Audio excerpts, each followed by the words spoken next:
Hurry-ya, hurry-ya! Let's go, boys!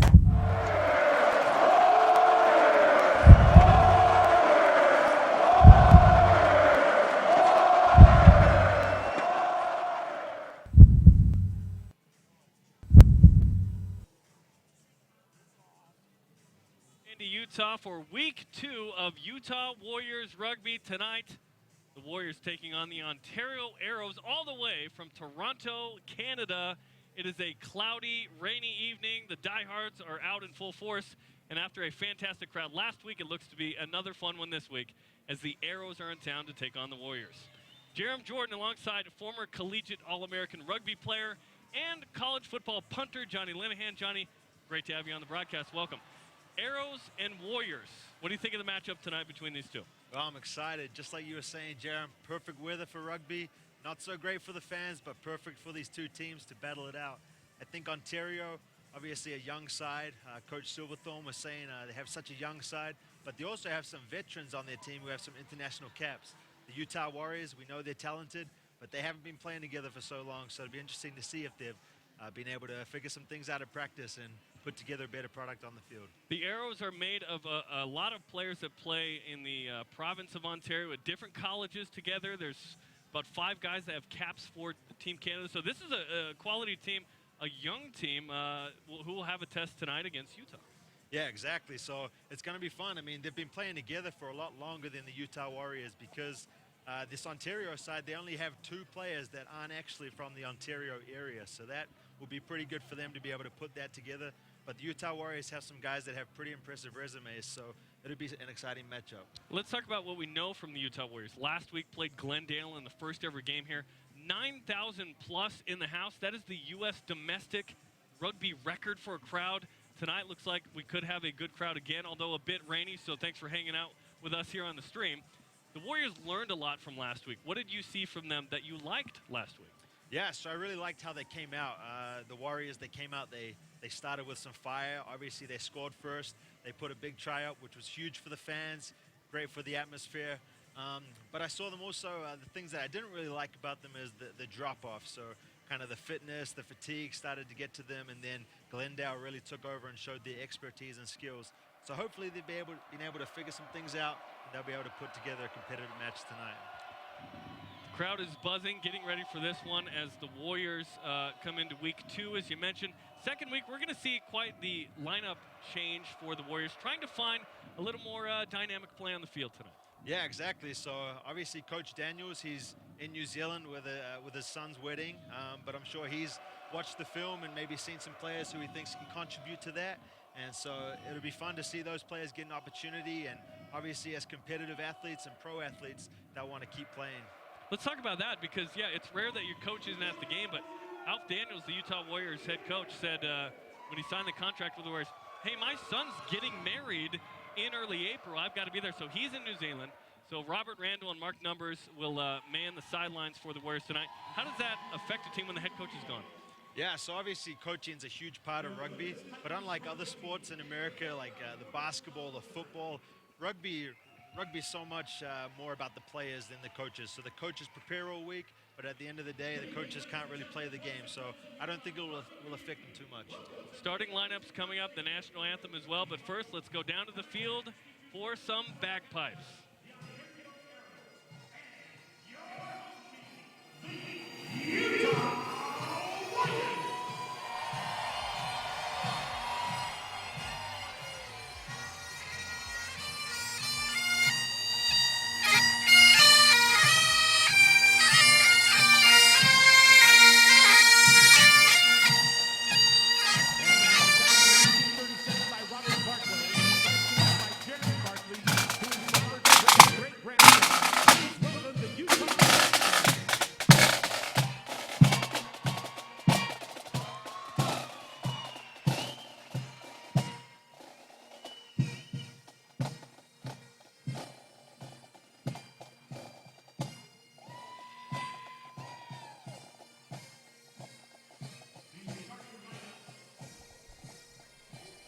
The starting lineups for tonight's game. For the Ontario Arrows, number 1, Rob Brower. Number 2, Andrew Quatrin. Number 3, Tom Dalzell. Number 4, the captain, Mike Shepard. Number 5, Paul Ciullini. Number 6, Colby Francis. Number 7, Peter Milazzo. Number 8, Andrew Wilson. Number 9, Andrew Ferguson. Number 10, Will Kelly. Number 11, Josh Campbell. Number 12, Jamie Leverage. Number 13, Mitch Richardson. Number 14, John Sheridan. Number 15, Aaron McClellan. The head coach for the Arrows, Chris Silverthorne.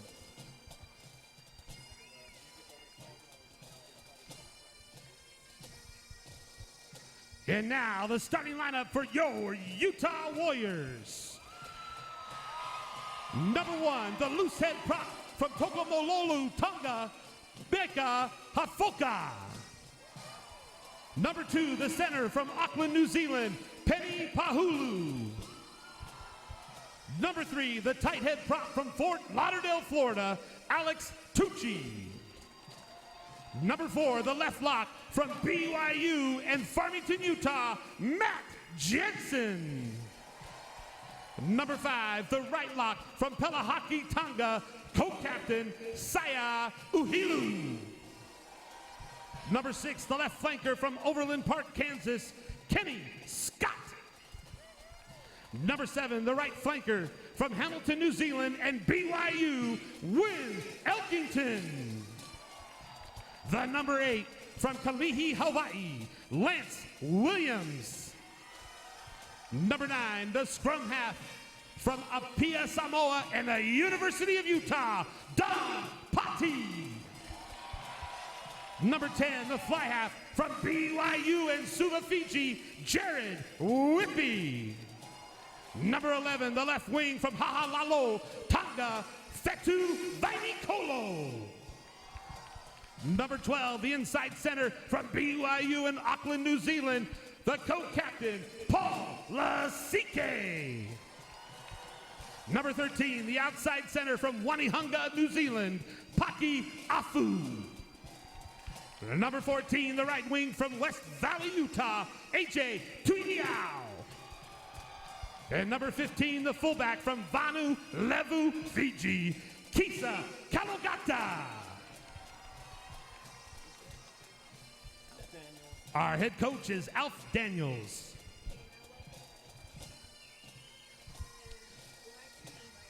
And now, at this time, please welcome to the pitch the Ontario Arrows and the Utah Warriors.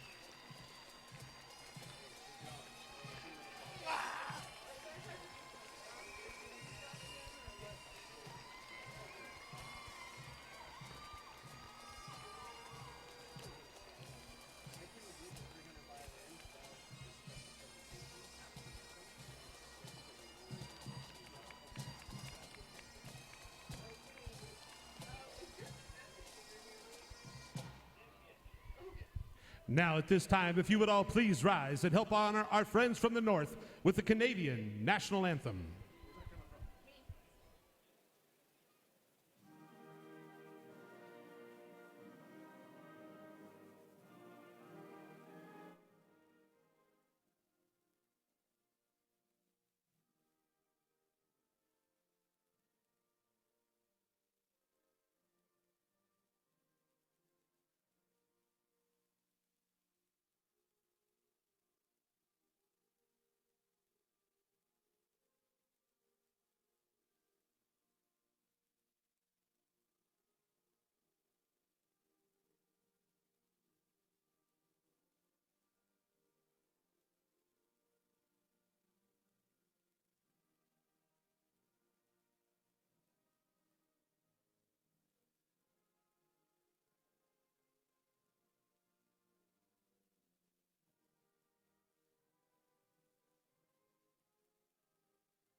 Thank you. Please remain standing and welcome Miss Heather Jackman performing our national anthem.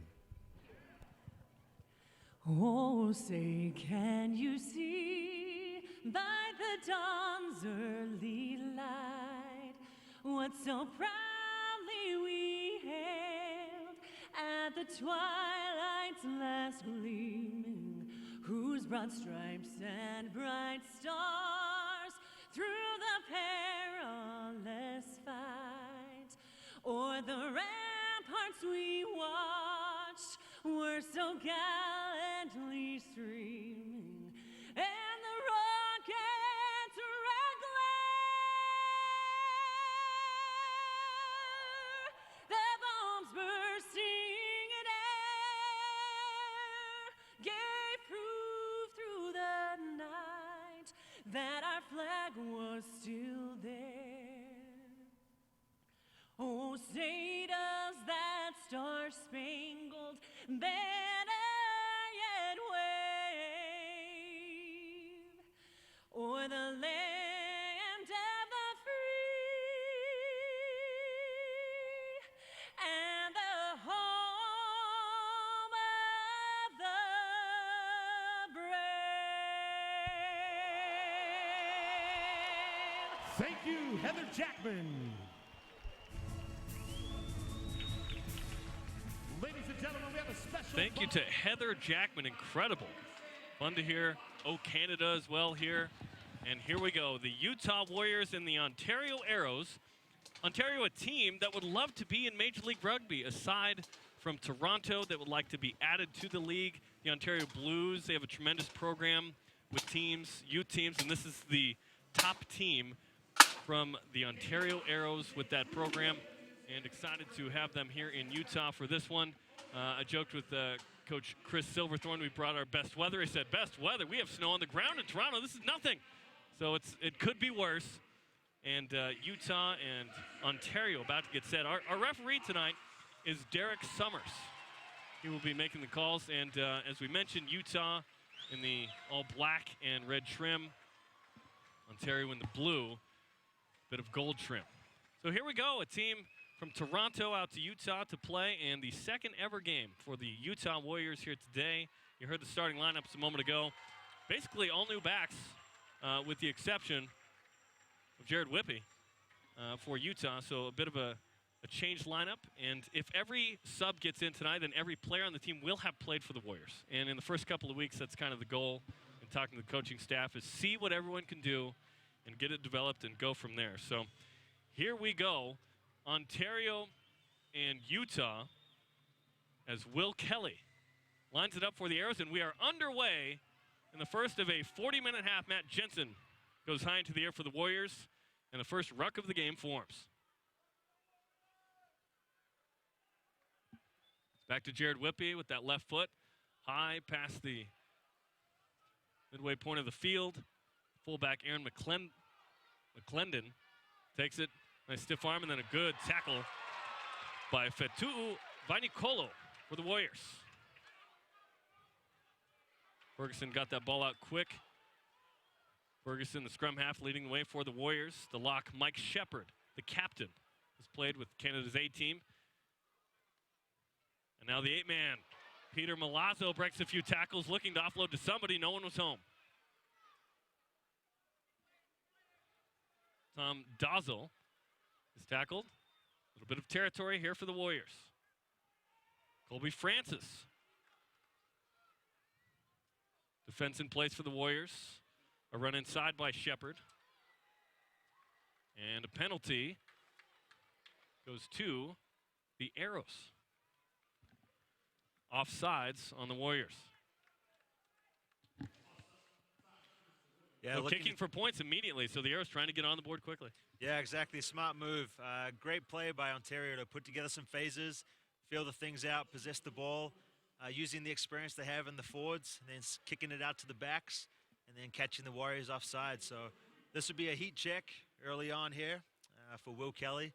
Watching him pregame, he was pretty solid. So we'll see if he can put this one through, give the Arrows an early lead. The 6'4", 205-pound fly half from Ancaster, Ontario. And in the mix for future Canada fly half, that's been kind of a revolving door for the international team. Will Kelly is a guy that could be in the mix there. Returned to the lineup and has had some nice kicks. In the 78th minute against Houston, down 3. Had a penalty kick to tie the game, and they had a draw with the SaberCats. So a nice result there in the first game against an MLR squad. So potential points here for Will Kelly and the Arrows as he lines it up. It's right down the middle, and no good. So misses on the first one, and we stay knotted at 0-0. Maybe some early nerves there getting to him. He's a great player. Like you were saying, might get the nod in the future for the Canadian national side. But he is young. He's only 20 years old, so this is a pretty big stage for him. So Jared Whippy restarts things. There's John Sheridan. Gets the ball wide. Chip and chase from Josh Campbell, the winger. Saya Uhila. And there's Jared Whippy, a low liner. As the two teams exchange a bit of territory here. Sheridan. High chip and chase. Bobbled but caught by Pakistonasi Afu. And then stolen away by the hooker, Andrew Quatrin. That one blocked and goes out of bounds. It should be an Ontario throw-in, and it is. So line out for the Arrows of Ontario, who are 0-1-1. They have the tie I mentioned against Houston. They lost to Rugby United New York. They will host Rugby United New York next week as well on April 14th in Toronto. Line out is successful quickly. Ferguson to Kelly. Jamie Leverage, the center, with a run. Now here's Andrew Wilson, the 8-man, returning to the squad after some time away with the ARC tournament. And another penalty against the Utah Warriors, not rolling away, not releasing the player. And another kick for points. So let's see if Will Kelly can put this one through. A little bit closer than the last one, just off to the left. Yeah, Ontario's playing some great with the rugby. Like the rain's staying away right now, Jerem, but the field's very wet, so that ball's going to be a bit slippery. They're just busting it up the guts with the forwards and not doing anything tricky, and it's paying off with the territory. What else can we expect in a wet weather game like this? Yeah, so a lot of it. How does it change things? Yeah, so a lot of it's going to come down to the kicking game, like we've seen early on. Both teams have exchanged a bit of a kicking battle, but you want to pin the other team deep in their half, in their territory, and force them to make mistakes. And I think that's what the Arrows are doing so well early on. Now in England, when someone's lining up a kick, they advise the crowd not to make any noise. Well, this is the United States, so listen to the crowd here while he tries to take this penalty kick for 3 points.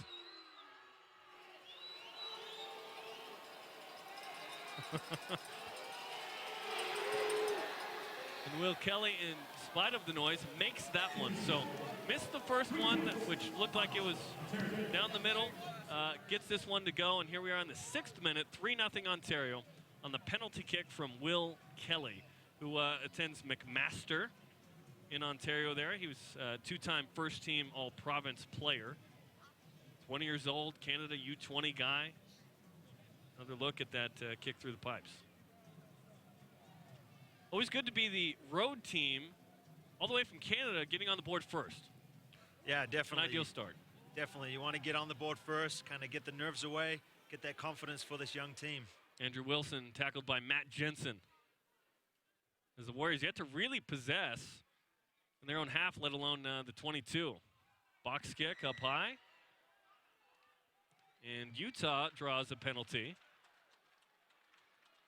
And we'll have some possession near the 22 for the first time tonight. Pushing a player. So kicking for points as well for Utah from Jared Whippy. So quickly, you're seeing exactly what you said. In wet weather, it's going to be a kicking game. And instead of risking, say, a knock-on with a wet ball, going to attempt for points. So a 3-point attempt here coming up from Jared Whippy. Peter Milazzo was the one who pushed. So Whippy waiting for the tee. And this will be interesting to see how Whippy does tonight. He is a good kicker, but last week really struggled, didn't have didn't make any of his 3 conversions, missed a 1 penalty kick. So he's hoping to see that ball go through the post and tie this up immediately. You played with Jared Whippy at BYU. How good a kicker is this guy? Jared's a great athlete all around. As a kicker, he's put a lot of effort into it. I've seen him practice it and work. So this will be interesting to see if this goes through. It'll be huge for his confidence. Just outside the 22, the lefty from Fiji. Approaches, sends it up, and it's wide left. Just pushed that on the outside of the left-hand upright. So 3 kicks in the first 7.5 minutes of this one. 3-0 Ontario so far. So a tap and go. And that ball was on the ground for a second. Surprised maybe a knock-on not called there for a moment, but Ontario restarts. A little bit of territory turned up as Whippy will catch this one. Looks for Uhila. Excuse me, Vainikolo. That one's kicked forward, legal. All good. Can't pass it forward or throw it forward, but you can kick it forward. You know that on this field from the national championship game against Cal. Rob Brower with the tackle. Micah Hafoka in the mix. Matt Jensen, the former BYU Cougar. Collegiate player. Don Patti with a bit of service. Paul Lasike, our first look at Paul Lasike, the co-captain, former Chicago Bear in the NFL. And offsides on the Ontario Arrows right at midfield. This is probably a little out of Jared's range, so they're looking to kick to touch here. Is that out of your range when you played? Nothing was out of my range, Jared. So it'll be a line out just outside the 22 for Utah Warriors. And it'll be our first throw for Penny Pahulu. The slated starting hooker for Utah was Lote Tuipulotu, but he hurt his ankle a couple days ago, so Penny Pahulu gets the start. The 6'1", 238-pounder from Auckland, New Zealand, played college rugby at Utah Valley, about 30 minutes south of here. First line out, Lance Williams playing the 8. That one thrown down to the ground, but bounced straight up for Don Patti. Lance Williams played flanker last week, now the 8-man. And a bruising run from Micah Hafoka right at the 22-meter line. Ruck forms, a bit of action in that ruck. And Utah trying to get on the board here after the missed penalty. Alex Tucci, former Colorado State defensive lineman. Whippy, Lasike, met, nice tackle. And then finally a roll away, and Utah not rolling away again for Ontario on that. So will we see points attempted again, entering from the side the penalty? So will Jared Whippy go for goal? He will. Inside a little bit, and if he follows Will Kelly's form, he'll make his second one, and we'll be tied at 3. Exactly. I'm very impressed with Ontario's discipline on the defensive side of the ball. Utah's not moving that ball as forward as much as they would like, but they got lucky there with the not rolling away call by the referee. So let's see if Jared can put this one through. Jared Whippy, the fly half, 5'11", 225 pounds from Fiji. At a Church College of New Zealand growing up, All-American and national champion at BYU. Actually a good basketball player, too. He was on the Fijian national team for basketball, which is pretty good, let alone the rugby team there. His family moved to New Zealand and grew up there. Brother Josh is on this team, not in the roster today, but started at fullback last week.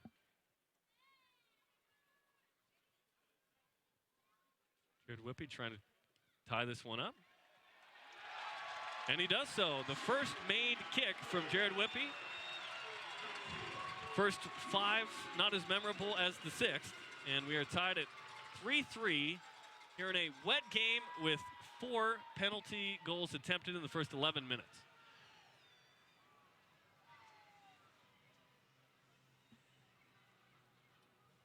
So the restart coming from Will Kelly from Ancaster, Ontario, as the majority of this crew is from the province.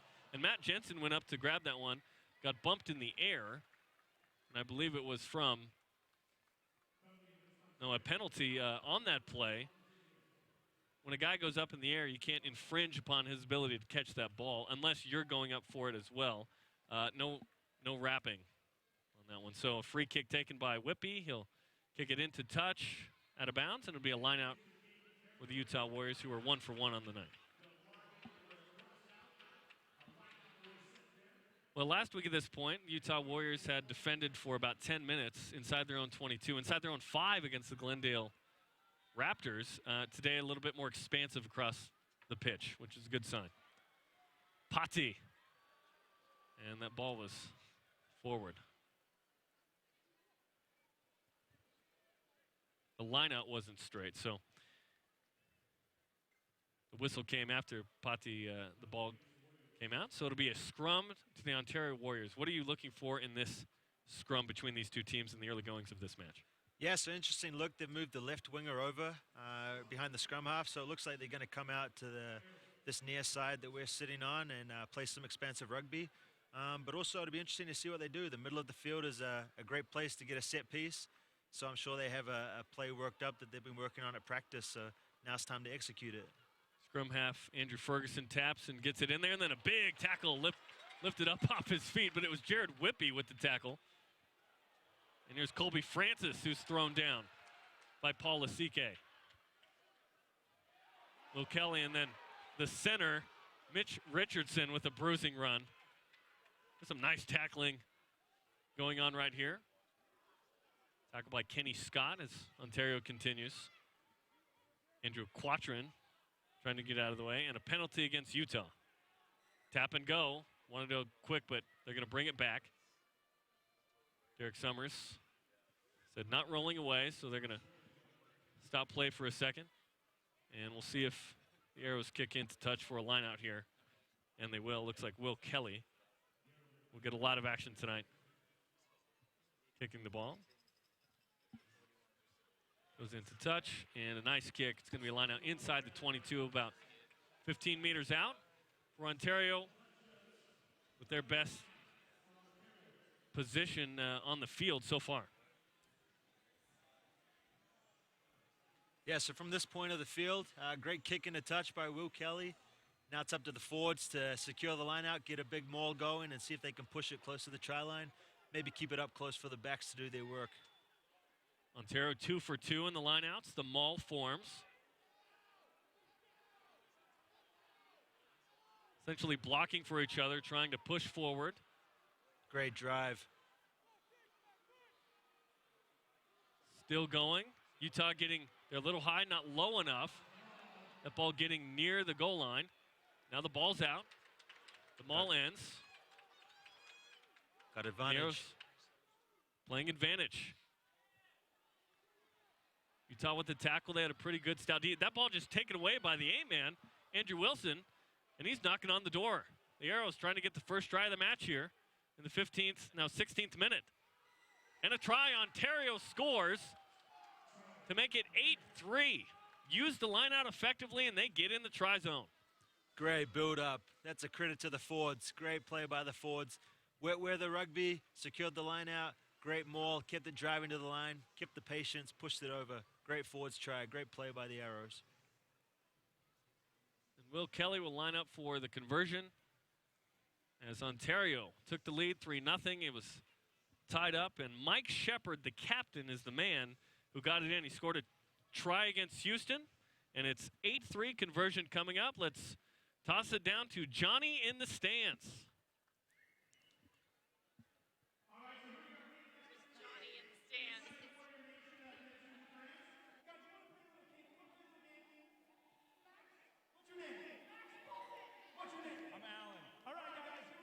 We're going to play a little game. It's going to pop up on the screen. We're going to test your rugby and your warrior knowledge, okay? You think you got what it takes? Yes. Okay, perfect. Here we go. How many points is a try worth? You guys think he knows it? Think he knows it? How many is it worth? 5. It's worth 5 points. Give him a round of applause right here. Great job. And with that, you get a Warriors. Thanks, Johnny. Back to Jerem and another Johnny. So 10-3 on the conversion, which was good from Will Kelly. And Ontario as the road team, the team wanting to get in the Major League Rugby, takes a 3-0 lead and now the 10-3 lead in the first 20 minutes. As you see the conversion good. This one kicked into touch or out of bounds, so it'll be a line out for Utah where the ball went out. Ball goes out of bounds on the kick. And a little bit of gamesmanship from Colby Francis asking the assistant referee, well, they got a piece of it, so is it our line out? He's like, no, it's Utah's line. Nice try. Penny Pahulu. The hooker will throw it in. Lance Williams, another successful line out. 2 for 3 for the Warriors as Don Patti takes it himself. Utah trying to find the try zone for the first time tonight. Bruising run, but out of bounds by Micah Hafoka, so it'll be a line out for Ontario, who nearly took the quick line out. Andrew Ferguson testing the waters there. Ultimately, it's going to be thrown in by Ontario. Yeah, just getting a little impatient there, trying to make something happen out of not much. So let's see if the Utah Warriors can settle it down, hold on to the ball a bit longer, and see if the magic will happen. You're right, a lot of possession consecutively has been strung together. A lot of phases. Tackled by Alex Tucci. Arrows trying to get out the shadow of their own 22. Now, was Mark called? Or did it go out of bounds? That's the question. And now play is happening down here, but the referee is not involved, Derek Summers. So the crowd is cheering. They think Utah scored a try, but Derek Summers was debating. Was there a mark called? Did the ball go into touch out of bounds already? Yeah, so it looks like the touch judge has ruled that as he went into touch, his foot remained in bounds, and then as he caught it, then his foot went out of bounds. So this is going to be Ontario's line out here, which is unfortunate. If he had that foot down out of bounds as he caught it, then it would have been out on the full, and then that try probably would have happened. Meaning that Utah could have taken a line out from where the ball was kicked. And so that was the play that happened. Meanwhile, when you score a try and the ref's not looking, typically that's not going to work out. And that's what happened a moment ago as Fetu Vainikolo thought he had done a great thing. Instead, it was unnoticed by the most important person in the stand. So Utah will try and get on the board. 10-3 as Ontario gets the ball back. Rob Brower, one of the capped Canadians. 5 of them in this group, mostly university students, and now a little bit of action into Ontario's half, but ran out of bounds, and so it's going to be a line out for Utah. You have to stay in bounds. That's exactly right. You can't play outside the lines, as the Warriors found out. Otherwise, the game very well might be tied up right now. Josh Campbell, who went into touch, 34-year-old. Most of these guys a little younger, but a couple guys in their 30s from London, Ontario. And Utah will throw it in. 2 for 3 in lineouts tonight. And that one's still in play. And a knock-on call. It's a knock-on against Ontario. Looks like the Warriors are going to get a scrum here. So they got bailed out a bit there. They went for a short line out. It was a little sloppy. Fortunately for them, the Arrows got a touch of that, and they'll get a scrum here close to halfway. So Don Patti, the former Utah Ute player, who was a spark off the bench, came in, provided some life from Western Samoa, moved to Utah as a teenager. He's played with the USA Sevens, collegiate All-American at Utah. He'll put the ball in. Penny Pahulu, the hooker, will kick it back, and Lance Williams will try and go from there. And Derek Summers doesn't like what he saw having a chat with Alex Tucci. The referee is going to have a reset. Last week at the beginning of the game, the Utah Warriors were on skates in the scrum. Showed marked improvement in the second half, and so far tonight trying to keep that going.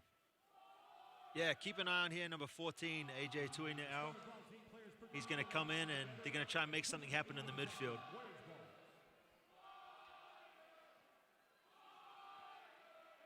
Utah's trying to win its first scrum of the evening. Gets wheeled around. 90 degrees is fine. Any more than that. And a pile drive. And the ball coming loose. Ontario looking to go quick for a moment, but Utah loses the scrum and possession.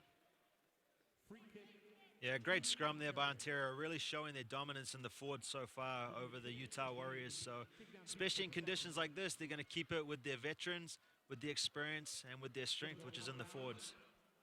Those forwards lifted up before the ball came out, so thus the penalty. And now Ontario kicks into touch out of bounds. It'll be a line out for the Arrows, who will try and do what they did last time down here. Successful line out and string of phases for a try by Mike Shepard. Yeah, going with a full line out here, so I think you're spot on there, Jerem. They're going to try and create something with the forwards here, maybe maul it up and spin it out, but keep it tight within the backs. Peter Milazzo has the ball. The ball forms and gets a little bit more momentum, a little coal inside that train. Spinning to the middle of the field now. Still not tackled. Ball finally down and comes out. Here we go. Ontario right there, nearly dotted down. Little pick and jam, and that looked like a vicious tackle by Paul Lasike, co-captain for the Warriors. Little forearm shiver from Colby Francis. And Utah got the ball. Jared Whippy will clear it. And nice defense from the Utah Warriors. And that Great one stays kick. in bounds and out. It'll be a line out for Ontario. And tremendous defense from the Warriors. 1 meter away for Ontario from another try. Yeah, great scattling defense there for the Utah Warriors. And then a great kick by Jared Whippy to clear the danger. But Ontario's got them in the forwards, and so I'm sure we're going to keep seeing them go there. The backs might as well pack their bags and go home. Potential blood sub. Or just a little bit of a check there on the hooker, Andrew Quatrin, who may have some blood, wearing the scrum cap. He'll throw it in for Ontario. Pretty successful in those lineouts so far. That ball was backwards, so it's okay, from Andrew Ferguson. And now Alex Tucci with the tackle. Here's Mike Shepard, who scored the try. Got numbers out wide. Make it 10-3. Ball put into space by Will Kelly, but it'll be out of bounds. He had the numbers. He really did, as Ontario retreats for defense, but a little too far. And with the wet grass, they may have skipped further than maybe he expected. Yeah, I think he tried to put that one outside there in the 22. Maybe he would have liked to get that a bit closer to the try line. But great end result. I mean, keep the Warriors in the 22, force them to make mistakes, play the territory game, then get possession where you want it and bust it over with the forwards. So far, the Warriors have yet to really string together many phases and possession in this game. Yeah, it's been tough because they haven't had much possession. And you don't want to really possess the ball down here in rugby because things like that can happen. And there's a knock-on from Paul Lasike, so Ontario inside the 22. And you see the soccer lines, or excuse me, Saya Uhila with a knock-on. You see the soccer lines, Real Salt Lake Major League Soccer team, of which there's one here in, obviously, Toronto. They're playing here tomorrow, so you've got the rugby lines and the soccer lines down in this one. It's going to be a scrum for Ontario. Again, inside the 22.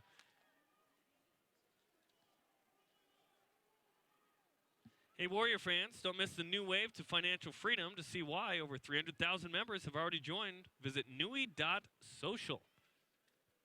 So Ontario scrum, they've been pretty successful in this, as Andrew Ferguson from Mississauga, Ontario, put it in. 9 caps for Canada.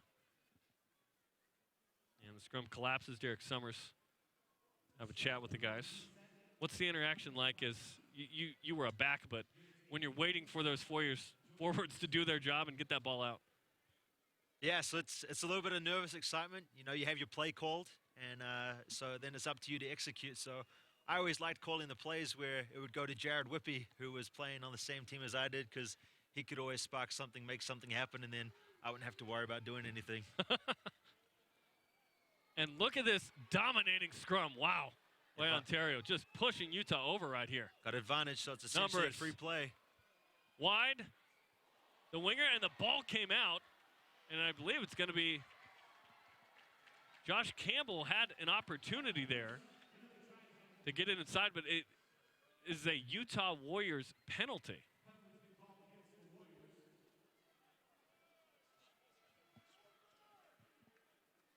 So another look at this one. Look at Campbell.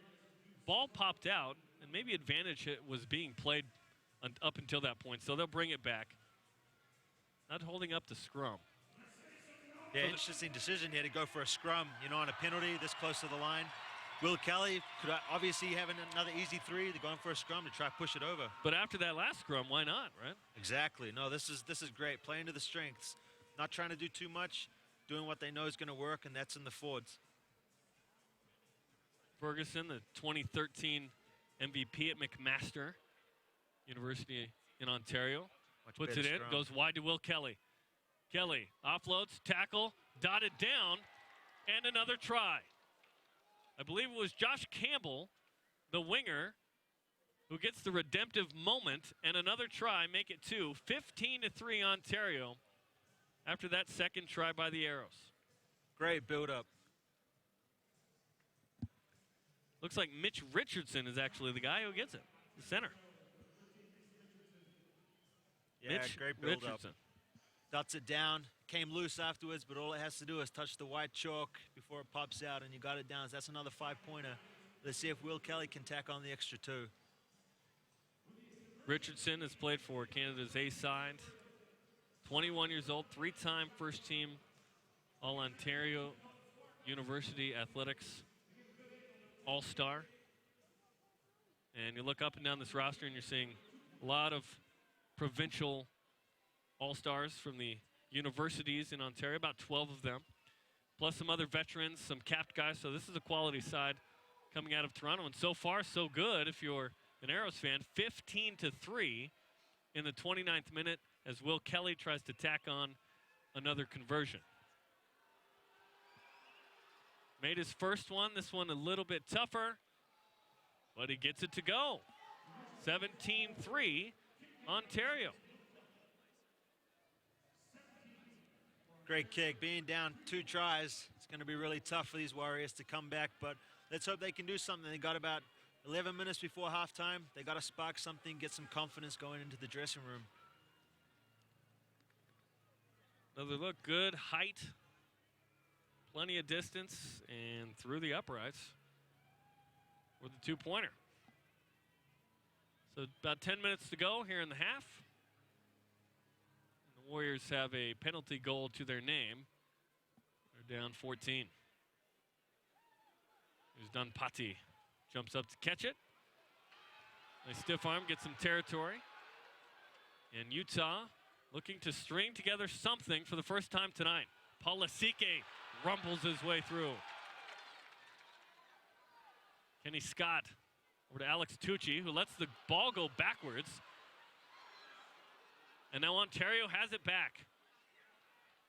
But a knock-on from the Warriors. Can't bat the ball forward. So yet again, the Warriors yet to really string together something. It's hard to get on the board when you can't put together at least a few phases. Yeah, definitely. Possession's crucial, and it seems like the Warriors are getting a little bit antsy when they get possession for a little bit. They want to spin it back to the backs.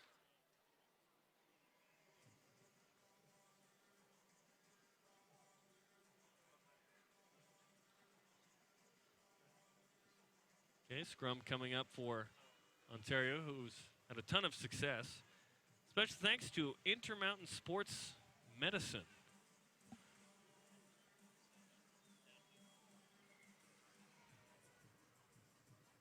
Derek Summers not pleased with something here as Alex Tucci looks like he's frustrated for the Utah Warriors. They'll reset. There's a proper way to do the scrum, and if it's not to the liking of the ref, he's going to reset, start it over. It's a great opportunity here for the Arrows to get some territory. I don't see them trying to create much from their own half. But in the middle of the field, the wingers both have to come up, so it just leaves one fullback back to cover the whole field. So it'll be difficult. So I'll look to see a little kick over the top, try to gain some territory. Another dominating scrum from Ontario. Williams with the tackle, the former Hawaii linebacker. John Sheridan, the man with the ball. Nearly taken away, ball out. And entering from the side from the Utah Warriors. You have to go through the quote-unquote gate, kind of centered on where the ball is. You can't just come in from anywhere. And Will Kelly will Kick it into touch, and no, he does not. He keeps this one in. A mistake. That one could have been allowed to go out the back, dotted down by Alekisa Kolongata. And now the Warriors will have it out near the 22. So the scoring looks like this. Second minute, Will Kelly missed a kick, but then made a kick in the 6th. 8th minute, Jared Whippy made a penalty kick to try to tie it up at 3-0. And then a couple of tries and conversions later. And here we are, Ontario up 17-3. Big tackle as Mike Shepard goes down at midfield. Here's Fetu'u Vainikolo, Tonga's top try scorer. He let that one go out. Ever, always good to have the top try scorer from a country. Kurt Marath's going to join this program, the Tongan all-time scorer as well. So good additions coming down the pipe for the Warriors. And now a line out for Utah, looking for something. And at the end of the half last week, Lance Williams came in and got a try off the bench as a sub and really sparked it, got a little momentum for Utah. They need something here before the half on a kind of a cold, wet night as we wait for a moment. Some shoelaces need to be tied by Micah Hafoka. Pahulu, line up for Williams, who comes all the way down. Donpati, Paula Sike. Nice run from the former BYU rugby and football player, Chicago Bear as well. Saya Uhila. And the ball comes out, and it's Ontario's ball. Kick and chase. Mike Shepard going after it. Anyone home? Yes. It's Kalogata who clears it. So a nice play by Shepard to try and get that, and a nice kick. Great kick. From Kalongata.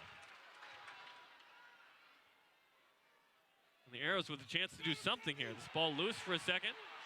And a big tackle by Tucci. Kenny Scott right there as well. As Josh Campbell, the winger, was tackled. Andrew Quatrin from Holland Landing, Ontario. Big chunk of real estate. I got lots of numbers out wide. Will Kelly. Nice ball into space. The last try scorer, Mitch Richardson. Ball still alive as Ontario goes down. Will Kelly tackled. The 8-man, Andrew Wilson. A lot of gaps right now in the Warriors defense. Lance Williams tackled. Good counter ruck. Quatrin, the hooker. Trying to pound his way in there. And numbers on this near side. Kelly. Campbell. Loose ball in here. Here we go. The Warriors, and here's some space. Looking to offload to somebody. Look at Vainikolo make some plays. Kenny Scott nearly knocked it on, kept it alive. He's near that touch line. Gets tackled, and the crowd getting into it. Some loose legs. Oh, good and option. Kalongata is going to chase this one down. Andrew Ferguson. Nobody home for Andrew Ferguson. Loose ball, and the Warriors possess. Pushing into the try zone. Is it dotted down or held up? Looks like it's coming back here for a scrum. Knock on there. So a knock on, and it's going to come back for a scrum. What'd you think of the choice from Kalongata to just go chase it? He looks tired after that. Yeah, we'll see on the replay. Kalangata, he put a great chip over the top. Andrew Ferguson, the number 9, looked a little bit like he was gassed a little bit. So great opportunity to chase him down, force the mistake. This is the spot of the field that we haven't seen the Warriors in very often tonight. So this is crucial, especially going into halftime. Get some momentum, get some confidence, get some points on the board. So a scrum coming for the Utah Warriors at the 5-meter line. So it was a knock on by Ontario. And Matt Jensen imploring the crowd to get into it a little bit. And they respond, Jarom. Here's some cowbells in there. And it looks like we may have a sub. Maybe checking for blood here. Yeah, Lance Williams, the 8-man. And Corey Olson is going to come in.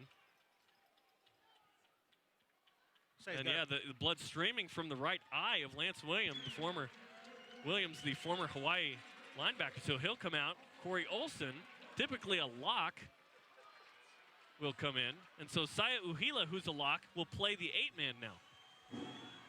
And the Warriors knocking on the door with 3-ish minutes left in the first half. Down 14. Well, this scrum will be interesting because Ontario's really dominated the scrum, but this is crucial. The Warriors forward pack stay strong, get this ball back out to the backs. Being pushed back quite a bit. Fortunate there, Jaron, they got that one back. There's a process to the scrum that has to happen. The ball's got to come in straight. Came straight out, so they'll reset. Don Patti, the scrum half, number 9, will put it back in. With the Utah Warriors with their best scoring opportunity of the game thus far. Down 14, they need something here. Listen to this crowd.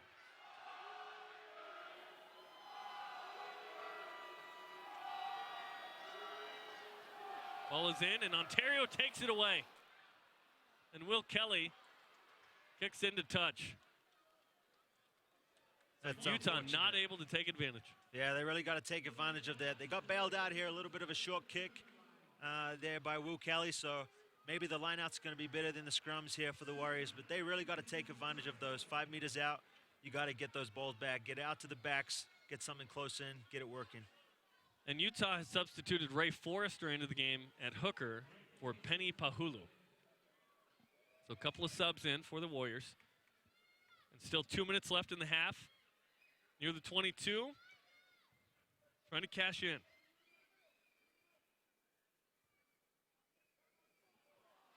That ball stolen. It's Ray Forrester threw that ball in. Little miscommunication. And Utah with another mistake. Box kick by Nicolo. Drops this one bit backwards, and John Sheridan took it. And knocked on from Ontario, so Utah will get the ball back and try and do what they did last week, which was score a try late in the first half to get some good mojo going into the locker room. It'll be a scrum for the Warriors. Yeah, just playing smart rugby here, playing territory, forcing the Warriors to make the mistakes. So it'll be interesting to see here. The Warriors have a lot of great talent out on the backs, but this type of weather doesn't really help for free-flowing rugby like they'd prefer to play. So maybe just settle down, take a few phases, get something cooking, and then spin it out wide. Less than a minute to go here in the first half. Derek Summers with a few instructions again. He'll reset the scrum.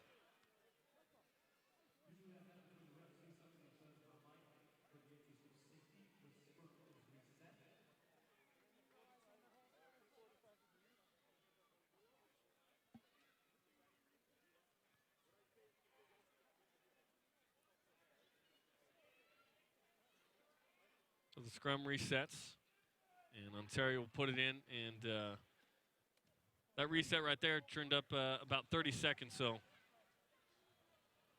it's actually Utah's scrum, excuse me, as that ball was knocked on by Ontario.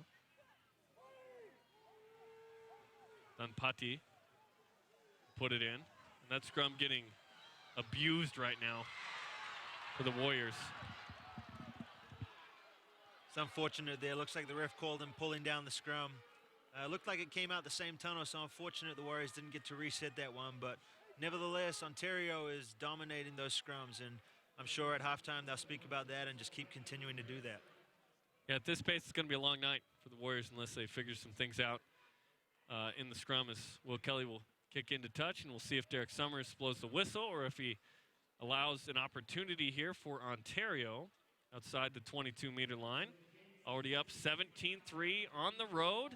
Team that has played a couple of Major League Rugby teams, hasn't got a win yet, had a tie against Houston, lost to Rugby United New York.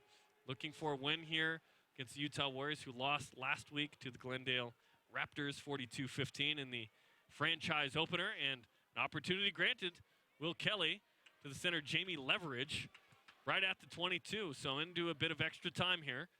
The scrum half Ferguson offloads it back, and the Utah Warriors defense sets up. Ferguson picks that ball out, takes his time. Kelly inside to the 8-man Andrew Wilson. Wilson wrecking fools.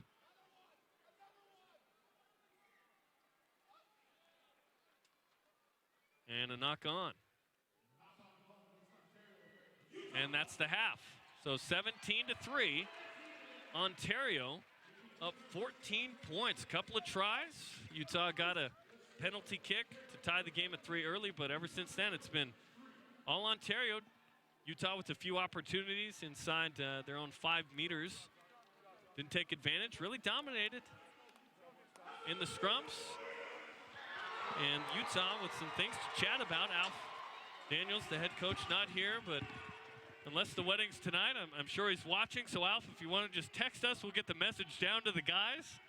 Jerem Jordan and Johnny Linehan here. Your thoughts on the first half so far? Yeah, all Ontario. Credit to the Arrows. Coming here all the way from Canada, here to Sandy, Utah, and really making it their home. You know, they came in with a young side, some veterans, but they stuck to their strengths. The conditions kind of favor their strength, which is in the forward pack, and they really dominated this half. So Utah is going to have to use this halftime to figure some things out. Where do you start the conversation on where you get better if you're the Utah Warriors right now? Yes, there's a lot of things to work on, but I think the main thing that I would talk about if I was the coach in that locker room would be just possessing the ball. Let's play smart rugby. Let's play territory, force them to make mistakes, kick the ball down in their end, play some solid defense, and be patient. Be patient with the ball and move it forward.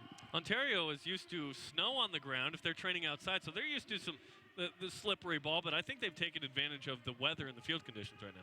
Yeah, exactly. So like I said, this is definitely favoring Ontario's conditions and game plan of rugby. But I think the Warriors, if they have this time, get a bit of rest, figure some things out, get back to their game plan, this could be a very exciting second half. Well, the second half hopes to be exciting. Ontario Arrows, a team from Toronto all the way here to Sandy, Utah, has had a nice first half. The Utah Warriors with 3 points. Had a try at the end of the first half last week. Didn't get into the try zone at the end there. A few mistakes. This very well could be a closer match had Utah just put one try in at the end there. Yeah, exactly. The great thing about rugby, though, is it can switch on its head pretty quickly. So Utah need to come out. They need to make sure the second half they score the first points. If they don't, it might be a long night. Okay, second half action coming up in a bit. We'll step aside for the moment, but stats and then the second half between the Arrows and Warriors coming up in a few moments here on YouTube and Facebook. Thanks for hanging out with us on a Friday night.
Okay, halftime coming to an end here as the Utah Warriors are down 17-3 to the visiting Ontario Arrows here at Rio Tinto Stadium in Sandy, Utah. Jerem Jordan alongside Johnny Linehan, former collegiate All-American rugby and national champion, and former college football punter. So you can, if we get into football, you can weigh in on that. But you're from New Zealand, so you got the street cred already. The Warriors were dominated in the scrums. 0 for 3. Rare that you don't win a single scrum in your own half. So what do the Warriors need to do in the second half to shore that up? Yeah, the scrums are huge. I mean, 0 for 3 is never very good for a whole season, let alone one half, or let alone a game, you know. So they got to really shore up those scrums. So I'm sure they spoke about it. That's on the tight 3. You know, the props and the hooker to make sure that ball's going back. The halfback can help him out by putting it in a little bit of an angle to get away with it from the referee. But they just got to make sure that they put it in, hook it back, and get it out. They don't want to have to wait around for that because then Ontario is going to dominate them with their experience. That's a free tip for Don Patti. The next one, you're going to charge him for that one. What does Utah need to do to have some continuity on offense and string together some phases? It seemed like there weren't more than maybe 2 in the first half. Yeah, rugby, especially in conditions like this. I mean, it has cleared up since the first half, but in wet conditions, when the ball's a bit wet, the turf's a little bit greasy, they just got to make sure that they stick it with the forwards. They got to make sure that they string together some phases and that they get the ball back and then let the backs not do too much. Okay, Jared Whippy lines it up, and we are underway in the second half here. In Ontario, in terms of style of play, Johnny, what did they do to be so successful? Because it wasn't anything crazy dynamic per se. They were just real solid, right? No, exactly. They didn't really do anything special, but they're playing great, what I like to call Northern Hemisphere rugby. So where I'm from, down A Southern Hemisphere guy would say that. Yeah, of course, yes. They're playing great, boring rugby. No. They're just doing the basics right. You know, they're possessing it with the forwards. The backs aren't trying to get too much. They're just controlling the possession, the territory, and then when they see a gap or expose it, they really expose it.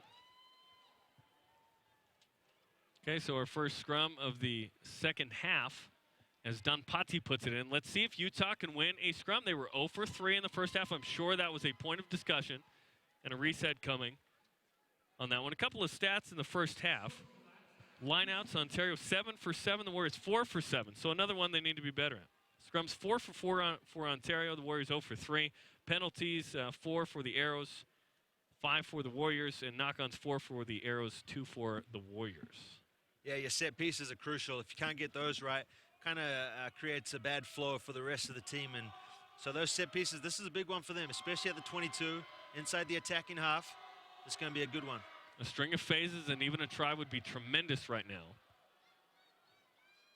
And so another reset and a groan from this crowd after that scrum, noticing the struggles. The fun part about this particular crowd is high rugby IQ with Highland, BYU, Utah nearby, so people know the game and recognize when it's not being played at the level it needs to be played, which is the case in the scrum right now for Utah. Yeah, great crowd, though, here we got in Sandy. Really get behind the Warriors. So if the Warriors can give them something to cheer about, then they might be able to take them home, but it starts here. Patti puts it in, the ball's loose, and then now 0 for 4. Ontario with some space. Big tackle, as the Warriors have done that well in the first half. Winnie Elkington on the tackle. Jared Whippy in the mix there. Matt Jensen quickly out from Andrew Ferguson, the scrum half for the Arrows. Up 17-3. Got numbers out left. Here at the break. Rob Brower, capped Canadian. Ball's out. Kelly wide again. Big hit. The ball's loose and then tackled into touch. Yes. And Utah will have the line out, I believe. Looks like it might be a scrum here, Jeremy, according to the referee. Looks like he might have found a knock on. Let's see if we can see that here. Another look at Paul Lasike laying the lumber. Yeah, it was a great tackle. Crucial tackle, too, because there was a big overlap outside for Ontario. But no, it's a line out, so we'll see if the Warriors can win this one because they've struggled with their set pieces. Well, Lasike, the former BYU All-American and national champion in rugby, played college football for BYU. Actually had 12 touchdowns, over 1,000 yards receiving and rushing in 3 seasons. Played with the Chicago Bears for a bit. And that lineout batted back by Uhila, and Don Patti actually passed that ball forward. Advantage being played for the Arrows. And a knock on, they'll bring it back. So some basic stuff right now, struggling a bit for the Utah Warriors. They've been training for a few months together. New franchise in this new Major League Rugby league. And some of the basics not being quite executed at the level they want. And now a change is Don Patti will come out. And in comes Joseph Nichols, former BYU scrum half.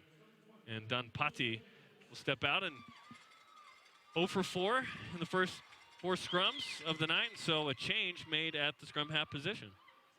Yeah, it was actually exciting speaking to the Ontario, the coach, Coach Silverthorne, and the GM and the owner. They were all down here for this game against the Warriors. They were excited. They're excited not only to be the best team in Canada, but to be the best team in North America, and this is a great start for their franchise. Yeah, I was corrected when I brought up best team in Canada. No, North America. That one was a knock-on advantage being played. That's what they're looking for. Warriors. An expansive, flowing game.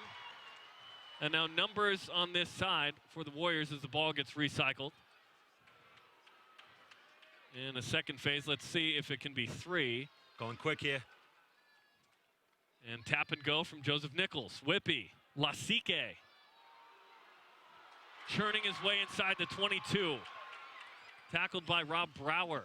This is where they got to be patient, Jerem. This is where they got too excited in the first half. They got to string together some phases, set something up. Whippy, nice run inside. Jukes, he's got a chance to dot it down.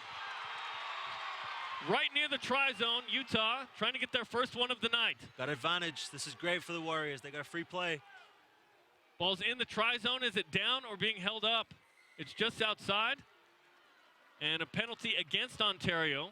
Will it be a tap and go offside the call? Yes, it is. And the try is good for Utah. Paki Sonasi. Paki Sonasi-Afu from New Zealand dots it down for the first try of the night. And 6 minutes in for the Warriors, and they are on the board. So those adjustments at halftime clearly made and executed here in the second half. Yeah, crucial play. Interesting, they took the tap there before the penalty, but they made it work out, and Paki Sonasi crashing over, using that brute strength, putting it close. This should be an easy 2 points for Jared. Put it back to 1-score game. From Onehunga, New Zealand, played rugby league. Paki Sonasi-Afu did for the Sydney Roosters. It's on the Tongan U20 team, the Tongan Sportsman of the Year in 09. Oh, and the kick is good from Jared Whippy, but makes you nervous. Looked a bit close from where we're sitting, but they just got to put it through the pipes, and he did that. So now 7-point game, still a lot of rugby to be played. Let's see if they can stay composed, stay in the Ontario half, put some more points on the board.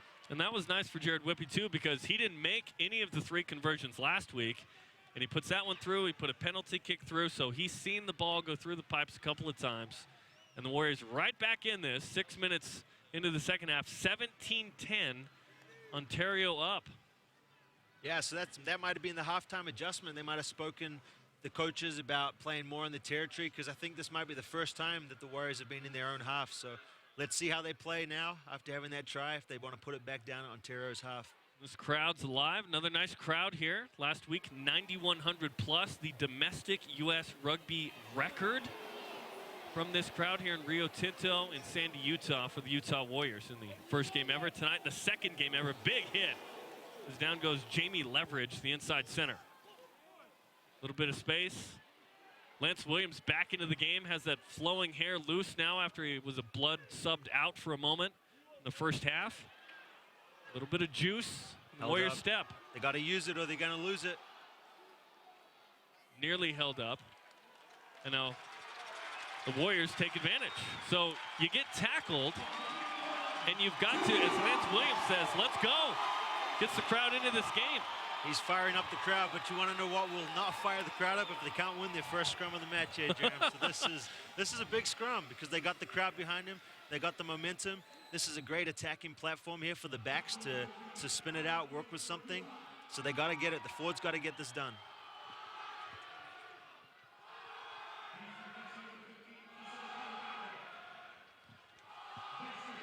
So another scrum, but Joseph Nichols will put it in this time. The sub at scrum half, and Alex Tucci really bugged. And he's going to chat with Derek Summers here, I think, for a second. He seems to have been frustrated a lot here in this game. Sai Uhila having a chat as well. Yeah, it's a bad sign here. The referee singling out the Utah front rower Tucci, because that means that, you know, a referee never really plays in the front row, so a lot of what he calls in the front row and on the scrums, does he really know what's going on? So it's kind of subjective, so it's difficult if they're singling out a Utah Warrior over an Ontario Arrow. So anything that goes down, Utah might be on the bad end of that call. Tucci used to being in the trenches, former defensive tackle at Colorado State, West Texas A&M as well. So can the Utah Warriors win their first scrum of the night as they get pushed back, but the ball is out, and a successful scrum finally for the Utah Warriors. And look at Paki Sunazi-Afu taking names at midfield. Knocked on by Lance Williams on a low pass, and Ontario will get it back. It's that simple. You can win a scrum, string together some phases, and you knock the ball forward, and it all comes collapsing down.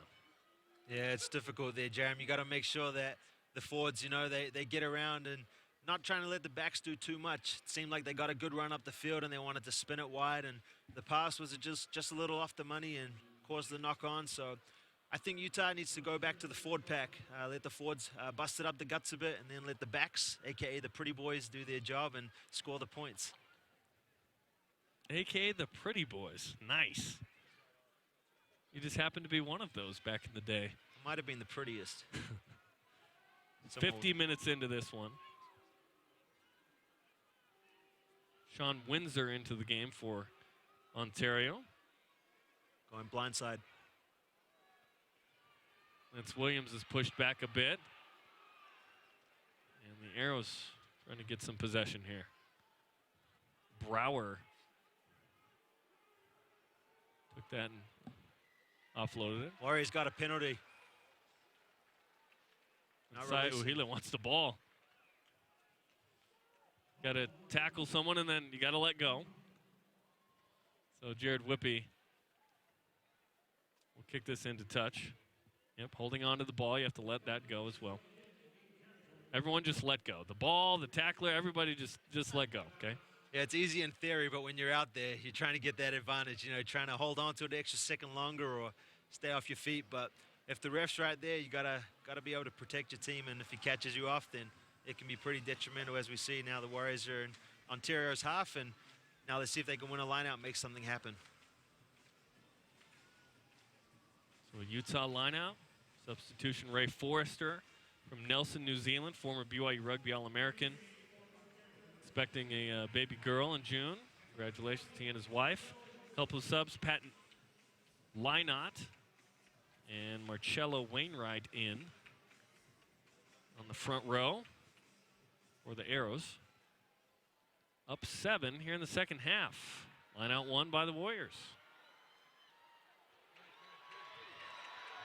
Nice run to the outside, looking for some space.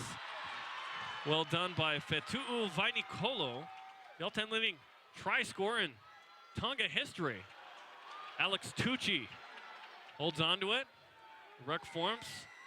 Oh, unlucky there. And holding on, he didn't let go of it. So we've seen one time where Utah has strung together some phases. It resulted in a try. And the rest have been kind of a frustrating film for Utah. Well, that's some real talent on this group. That one's kicked out of bounds by Will Kelly. Line out coming for Ontario. Yeah, it's a big part of the field here. It's kind of like the mid-region. Utah's got to make sure they get solid defense, be patient, force a turnover, play a bit of territory, and then possess the ball, not get too antsy. They got to make sure that they have the talent. They just got to make sure they use it right when they have the ball. Ontario looking for its first successful lineout of the half, overthrown. And Alex Tucci picks it up for the Warriors. Nichols, Whippy. Good ball. Way wide and some space. Passed back. More space up the line by Nicolo. So they got to get him off guard while they're running back. Lasike takes it in. Uhila, Lasike waiting for it. They go to the near side. Whippy.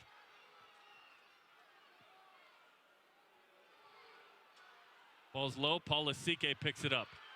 Inside to Kenny Scott. String of phases here from the Warriors. Down 7, trying to tie this thing up. Williams.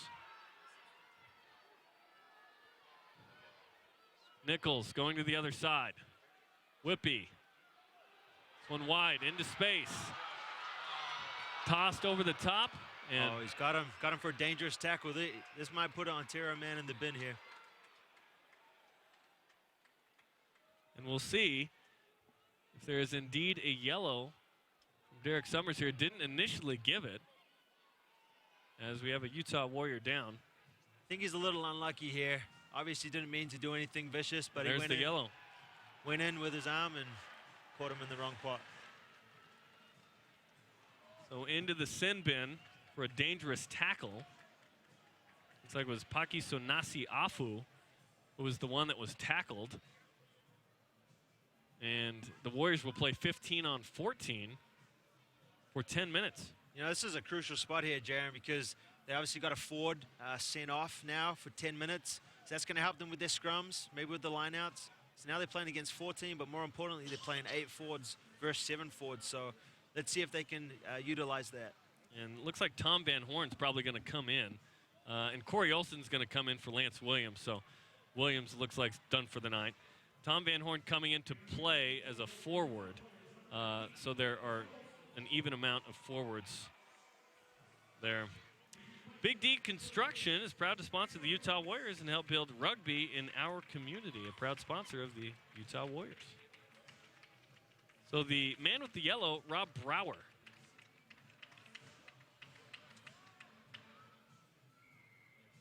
Here we go, 15 on 14.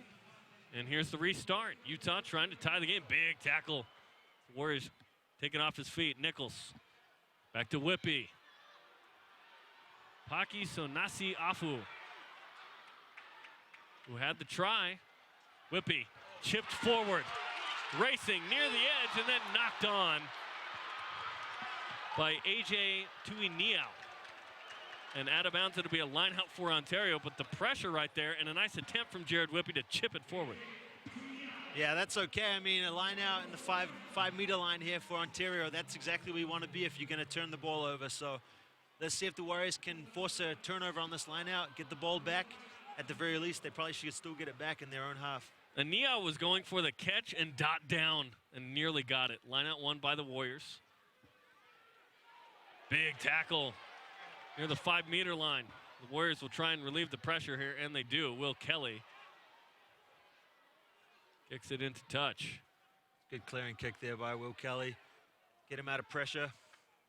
And Tui Nia with the ball, and he'll pass it back so that Ray Forrester can throw it in for the Warriors.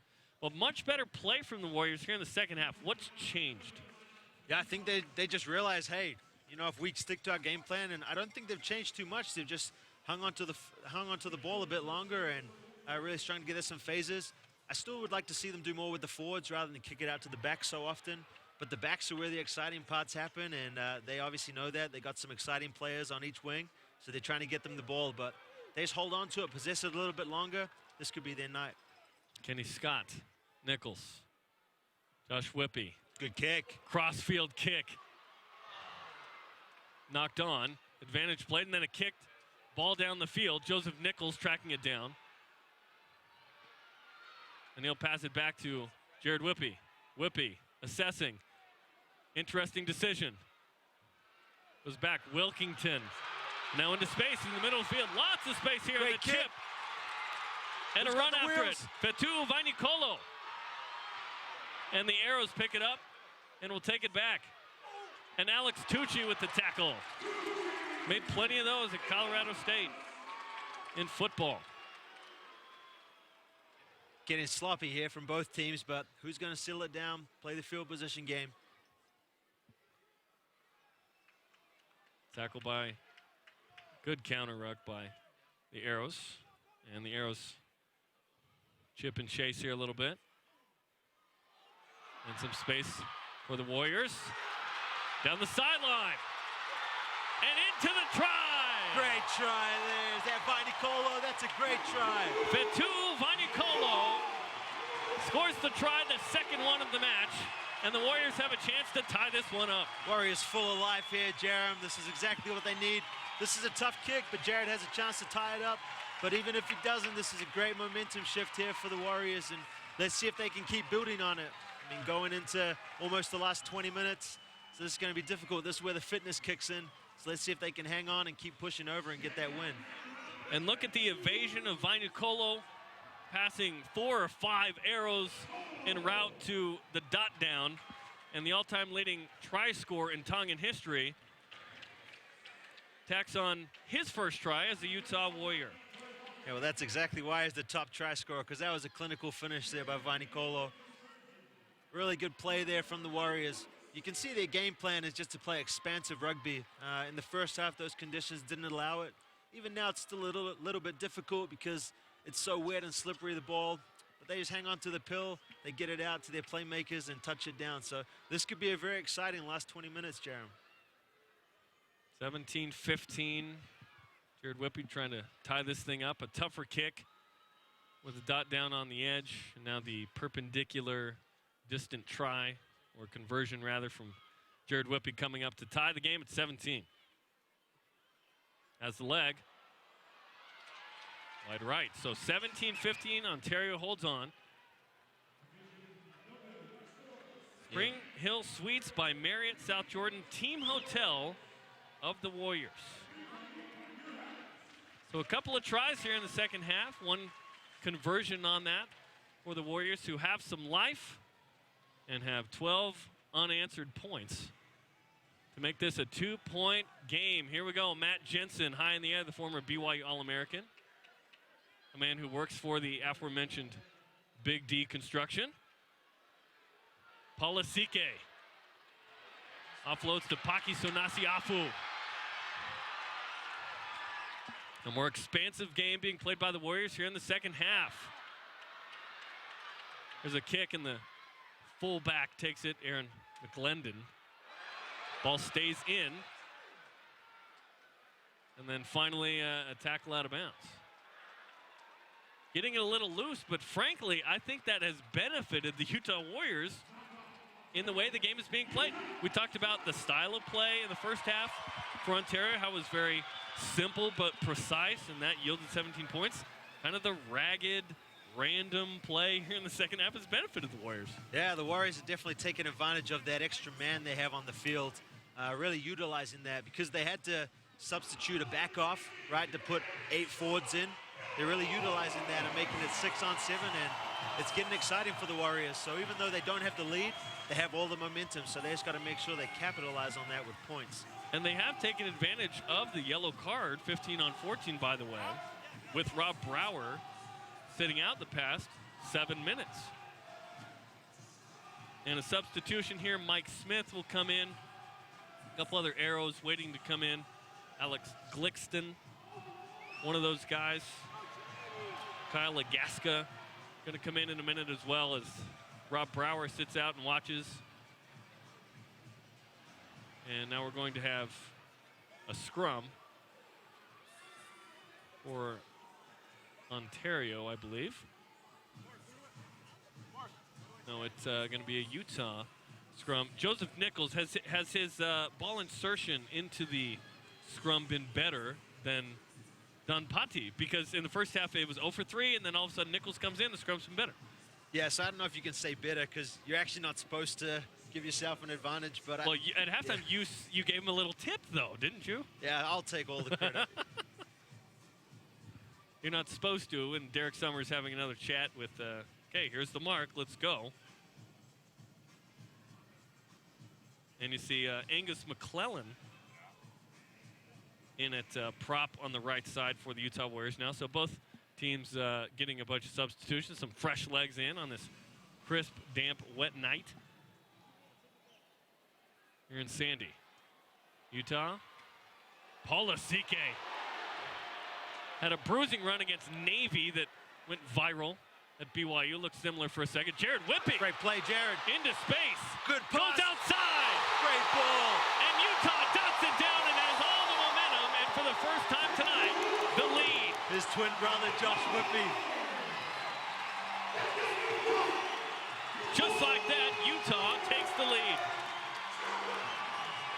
That was a great play by Jared, seizing the gap. then getting a great opportunity to pass it outside to his twin brother. They've been working on that since birth, Jarom, so it's good to see it paying off. In the womb, they were working on it. No doubt, I'm sure. They got that connection like no other, and there they exploited it. They take the lead. This is exciting for the Warriors. Let's see if they can hang on. 62nd minute, and Utah, out of the break, has become a different team here in the second half. A few substitutions, better ball distribution, able to win scrums, and all of a sudden, it's 2017 with a conversion pending here.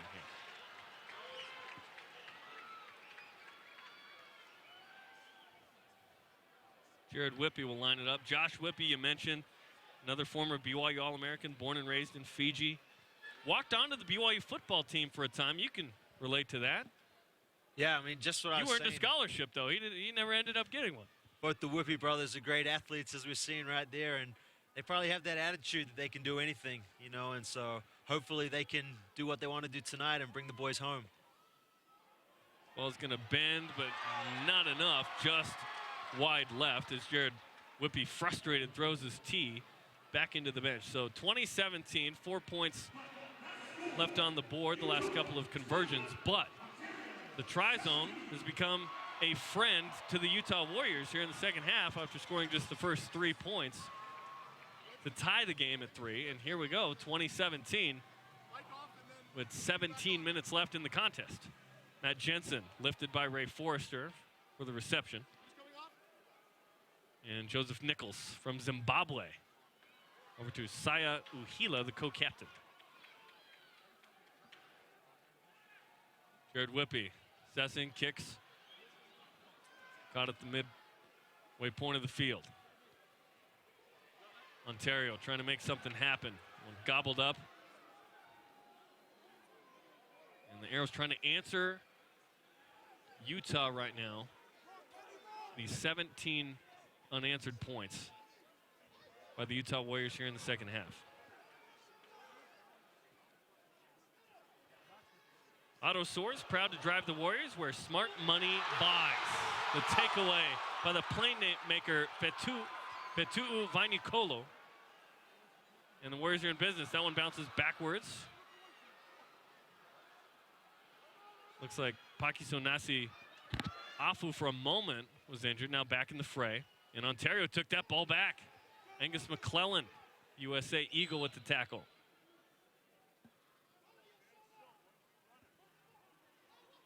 Marcello Wright goes to the University of Guelph. A little bit of space, nice offload. Tackle on this near side is Sean Windsor from Stony Creek, Ontario. Into the match, good tackle by Uhila as Andrew Wilson tries to advance. Holding on here, great defense by the Warriors. And the Warriors get it back. And Alex Tucci in the middle of that. Saya Uhila pumps up the crowd, holding on to the ball.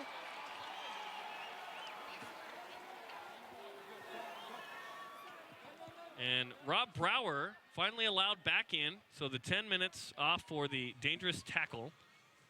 And he's in, and Paul Ciullini in as well. Looks like Tanatalati is going to come in here for the Warriors. Exciting wing player off the bench. So he's in. So lots of subs in this one for both squads. Taking off Vainikolo. Vainikolo looks like he picked up a little bit of an injury, so they put in Lauti to keep fresh legs on the wing. Vainikolo, what an impact he had on the wing. The solo try from half the field, impressive to say the least. With under 15 minutes to go here, line out for Ray Forrester and the Utah Warriors. Coached by Alf Daniels, who isn't here tonight. His son's getting married, so congratulations to the Daniels. He's in New Zealand. Before he became the coach, that was part of the deal. Alf said, okay, I'll be the coach, but I got to bounce for this particular weekend. So no worries, as Robert Randall and Mark Numbers handle the coaching tonight for the Warriors. Maybe he had a word with them at halftime. maybe a Skype phone call. FaceTime or Skype, yeah. Gave him What's the look. going on? Win some scrums already. They've done just that. They look like a different Warriors side this second half. Olasike taking down Matt Jensen. on the ruck. Great Whippy kick. over the head of Aaron McClelland. That one hit into touch, but it was outside the 22, was it not? No, it looked like It it was was inside behind. the 22. But Okay, so it'll be a line out for Utah. If it's outside the 22-meter line, it goes out of bounds in the air, then you come back to where it was kicked. But he was inside his 22. So line out for Utah, up 3 with 13 minutes to go. short line out here, looking to get it back. They got the forwards in the middle, and maybe some rumble bumble. Tucci. That's his style. Born in the Bronx, moved to Florida as a kid. Winnie Elkington, the former BYU Cougar. Whippy. Lasike. Lasike's tackled. Looks like the refs got him for obstruction. That's unfortunate there in the middle, but Ontario will have a penalty here. Essentially blocking. You can bind onto a guy, but you can't block for him like in football. So it's going to come back. He just can't impede the play. So, I mean, that one was a little bit iffy. Could have gone either way. The ref felt like that impeded the defense's ability to make a play on the ball carrier. But you can go behind your own players, but you just can't obstruct the defense from making a play. Get over $50 worth of free swag and supplements at FitCon, Utah's largest fitness expo, with hundreds of exhibitors, competitions, celebrity guests, ninja courses, and more. See more details at fitcon.com. Sounds like a place where I need to be. You need to be there, man. Got to lose a few more pounds first before I go to something with fit in it. Give some punting lessons at that. Well, 3 look, successful years as a bit of a punter. shoving match going on down here. Okay, Rob Brower, who already has a yellow. With Saya Uhila as Derek Summers tries to calm things down. The intensity is getting pretty high here. Tom Van Horn. Utah looking for its first win. It's played one game. It was last Friday. Lost to the likely best team in the league in the Glendale Raptors. And so a couple of subs as Tom Van Horn in the mix there chatting about it. And here's Jack McRogers, the substitution at hooker. Wearing 16. He'll throw in the line out with the Arrows down 3. Late in this match, trying to tie or take the lead here. Maul forms for the Arrows out of Toronto, representing the whole province of Ontario. Got Hello to advantage. everyone watching on Game TV in Canada. Ontario's got advantage for pulling down that maul, so they're going to get a free penalty here. And they'll bring it back. It's an interesting spot. Do they go for the 3 to try and tie this up, or are they going to try and kick to the corner, take a lead? They look to the side as Kyle Legaska. It shows they trust their forwards here. Kick it to the sideline, get a big maul going. Try to get back to the first half tactics. Let the forwards do the work. Warriors pulled them all down, so about 9 meters away with this line out were Jack McRogers from Newmarket, Ontario. Line out 1, Maul forms. Smart play there not to contest that line out by the Warriors to set up their defensive maul. McClellan looked like he came in from the side. Ball still alive, and here it comes out. Legaska, loose ball. Legaska able to pick it up, but he's tackled by Lasike outside the 22. As he was making the tackle, he got a hand on it, so it's going to be a knock-on scrum in a dangerous position here.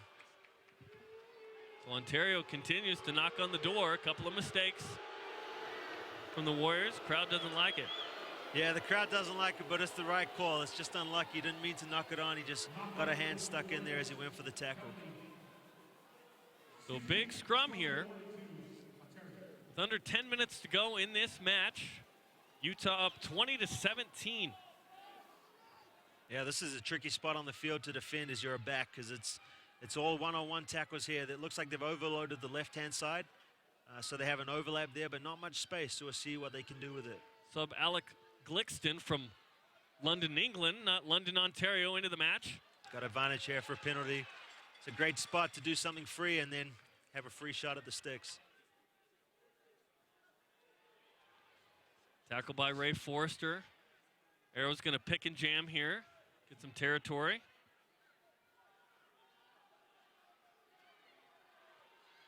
And Territory being had for the Arrows. Great recycling by the Arrows as they edge closer. Inside the 5-meter line. Trying to take the lead with the try here. Another advantage. Utah trying to put up a ball, but the Arrows doing a nice job of finding the creases. Another advantage. They're going to get a free play here, and he dots it down. And Ontario scores to take the lead. 22-20. Patience is a virtue and one that got them 5 points. Yeah, great build-up. You know, if you're just tuning in, you would have thought, hey, this has all been Warriors this second half. But the first half was all Ontario, and they got back to that. You know, they got Brower back from the sin bin.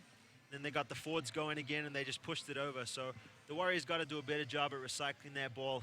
But Ontario's dominated them all day in the Ford pack. Pat Lynott is the guy that dotted it down from Chelsea, Quebec. Way to make an impact off the bench. Goes to Queen's University.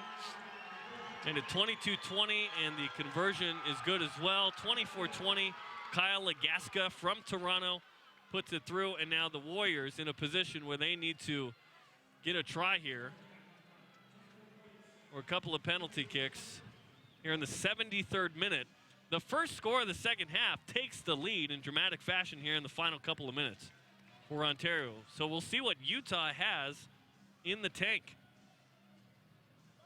Yeah, this is where the fitness really kicks in. Got to make sure, hey, 7 minutes left. Got to leave it all on the field.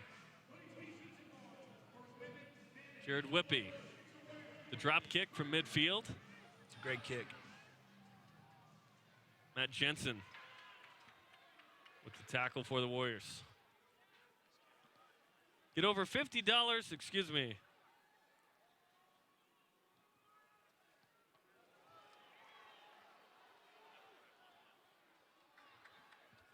I'd like to thank our sponsor, Zermatt Resort and Spa. Thanks for sponsoring the Warriors. 6 minutes and change to go. That's a really good kick there. A quick line out here taken by Jared to his brother Josh. Whippy's connected for a try previously. Look at Josh Whippy go. Gets past midway point. Jared Whippy. Tackled Corey Olson. That's where they're good, the Warriors. They play and they get a break through the line and they try and expose the Arrows coming back. 6 minutes to go. Elkington, Lasike, knocked on, and this is a dangerous play. The Arrows have a chance here to do some damage. Lots of space. Mike Shepard has one try, trying to make it two. Outside the 22. Arrows could ice this game away here. Van Horn, wide to Francis. He's tackled Great near tackle, the lineout, good and he's touch. out of bounds. Lineout coming for the Utah Warriors.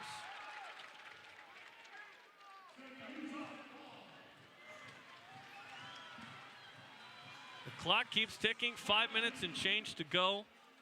Nice run by the Arrows, but ultimately ran out of space. Looks like we've got a Warrior and an arrow, a couple arrows down there. Looks like it's a bit of cramp. It's that time of the game, Jerem, where the legs start to get a bit stiff, start to cramping up, but it makes it tough, especially down 4. Got to empty the tank and let it all go. Looks like the ref's going to play on. No, he's going to stop play. He's noticed Winnie Elkington down. Noticed a couple extra defenders out there, which is the medical staff, so he thought, hey, I may as well stop the play. Who's in yellow and green out there? Wait a minute. And Elkington's up. The super subs. And there have been a few in this match for the Utah Warriors, down 17-3 at halftime. Scored 17 unanswered points. That answered by 7 from the Arrows. And the lineout lost. And Wainwright and the Arrows knocking on the door. This is a big spot here. The Warriors can't give away anything, not even a penalty, because that could bust it out to a converted try. The Warriors can take their time here in the 76th minute. Up 4. Warriors didn't convert the last 2 tries. Otherwise, we'd be tied. Yeah, the Arrows are going to be more than happy to keep the time ticking off the clock here with the Ford pack. And last time it worked for a try. Up into the air and then slammed down. We got a penalty, Warriors. Here we go.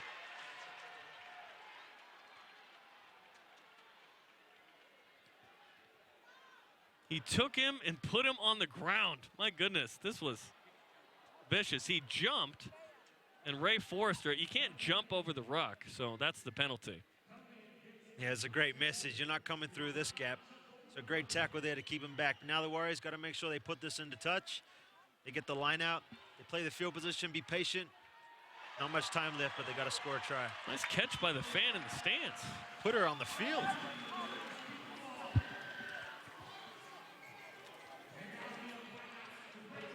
Okay, so a line out for the Utah Warriors. Sinorama Sandy is proud to support your Utah Warriors. Sinorama Sandy, the way to grow your business. Ray Forrester will throw it in. And Paki Sonasi Afu off and Havea Unufe in for a late sub. And 3 minutes to go. Down 4 for the Warriors. A chance to take the lead here. Whippy into the middle of the field. Josh Whippy breaking through. Josh Whippy. Got advantage. This could be great to play the field position game. They take it quick. And look at Whippy just taking himself. Ain't nobody got time to wait. We see interesting to see how it plays out. That was a free chance to get some field position, but not much time left on the clock. Josh felt like it was best to go quick. Corey Olsen tackled. Jensen. Utah trying to find the backs. Nichols, Whippy. Goes inside, he goes down. Nichols, McClellan knocks it on. The simple things. 2 minutes to go, and Ontario has possession back with the 4-point advantage. Yeah, that's really unfortunate there. Josh trying to spark something with a quick tap there on that penalty. In hindsight, I mean, it's a beautiful thing, but it might have been best to try and put that thing down in the corner, play a bit of territory. But now Ontario have a scrum here in the middle of the field. Anything can happen here, Jeremy. It's going to be an exciting finish, but the Warriors need to try. 5 knock-ons in this half for the Utah Warriors, trailing 24-20. And as we mentioned, trailed 17-3 at the break. 17 unanswered to take the lead. Ontario with the try by Pat Lynott, which as of now would be the game winner unless Utah can answer the call down 4.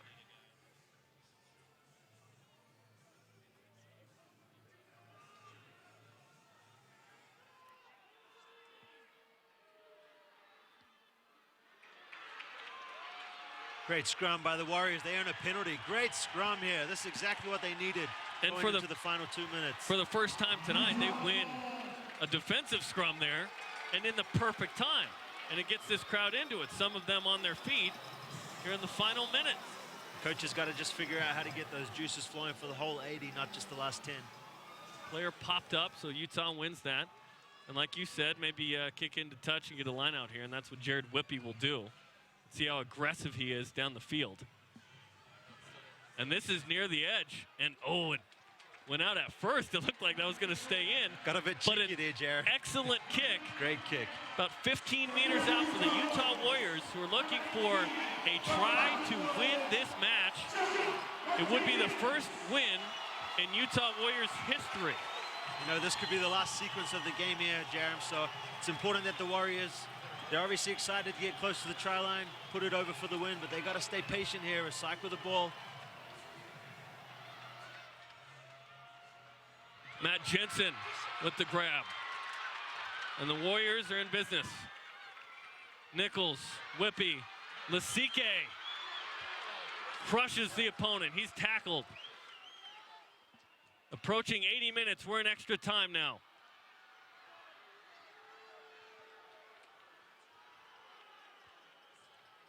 Good counter ruck from the Arrows. Did they take it away? Looks like they got the turnover. The ref called play on. Who's going to come out with it? The Arrows took the ball away. What a great defensive play if that's the case. Can they kick it into touch? Is that it?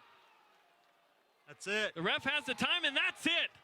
The Arrows take the ball away inside the 22 and win against the Utah Warriors, who looked like they might dramatically come back and win this game. But the late turnover makes it an Ontario Arrows win. Yeah, it was a crucial turnover there, especially in that spot of the field. Just looked like the Warriors ran out of gas there and couldn't get the ball back. what a second half. Drama from both sides. 17 unanswered from the Utah Warriors out of halftime to take the lead. The Ontario Arrows pick and jam their way into the tri-zone with Pat Wynot to take the lead. The Warriors knocking on the door at the very end, and ultimately a 24-20 win for Ontario, all the way from Toronto, who have been playing MLR sides. And Utah will have to wait at least another 2 weeks for their first win. They go to 0-2, but much better play from the Utah Warriors as they continue to warm up for Major League Rugby. This was a fun one tonight. Yeah, this was a great one. I mean, I think to the victor is the better team. I think Ontario definitely outplayed the Warriors for the most part. But like we saw, you know, and gave the fans a glimpse, the Warriors don't need a lot of time to put a lot of points on the board. So even though they won the second half, the deficit on the first half was too big to overcome. And if you're Ontario, you're feeling good about life. You tied Houston. You want a better result against Rugby United next week than you had on March 17th. But you got a win, you have a tie and a loss. And they've been all over the country in Houston and Utah and New York. Now they're going to host Rugby United New York. Meanwhile, Utah Warriors with a bunch of BYU guys and Utah guys locally prepare for Prairie Wolf Pack from Alberta coming up in 2 weeks. And let's toss it down to the field for Johnny, who has the player of the game. Johnny?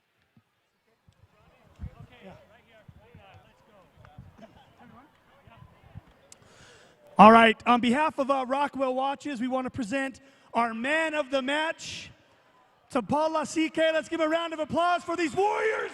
They fought hard for you guys. They're going to continue to fight. They need your support, fans. Spread the word. This is the toughest game on turf, no doubt about it. Paul, congratulations from Rockwell Time. Thank you so much. And to the rest of you Warriors, give these guys a round of applause. We love them. We're going to be here for you guys all season, ready to represent. So, once again, stay strong. Boys, let's do it again. Thanks a bunch. Thanks, Johnny. Paul Lasike, the man of the match. He had some bruising runs. Didn't get into the tri-zone per se, but some really nice tackles, especially in the first half, and he was a tough guy to tackle in the second half. Yeah, Paul, definitely well-deserved. Congratulations to you. Fortunate for the Warriors as a whole, they couldn't quite get the job done there in the second half, but exciting rugby for that last 40 minutes, and hopefully they can string that together for the rest of the season. For both these squads, relatively new, trying to improve is kind of the name of the game. I thought the first half was all Ontario. The second half, mostly Utah, but Ontario ends up getting the win because they had the right try at the right moment. Yeah, exactly. So it's just a bit unfortunate that the Warriors kind of let that lead slip out to 14 points in the first half. But they did great to fight back, you know, take the lead. But then credit to the Arrows for sticking in there and then regaining the lead and holding on to it in the end. Utah with some improvement in the second half. What stuck out the most in terms of what they did better? Yeah, so I think they were just able to hold on, possess the ball a little bit longer, and then their playmakers were just making plays. They were able to spin it wide, find some gaps. I think the sin bin definitely helped for Brower getting put in the bin for 10 minutes, gave them some confidence. But that's what the Warriors need to keep doing, is keep spinning it wide, play expansive rugby. The wet conditions don't favor that as much, but it cleared up here in the second half, and they were able to capitalize on that. Saw some great play from Vainikolo and Afu and the Whippy brothers in this game. There's some talented players. Ontario with a tremendous side. They want to get into Major League Rugby.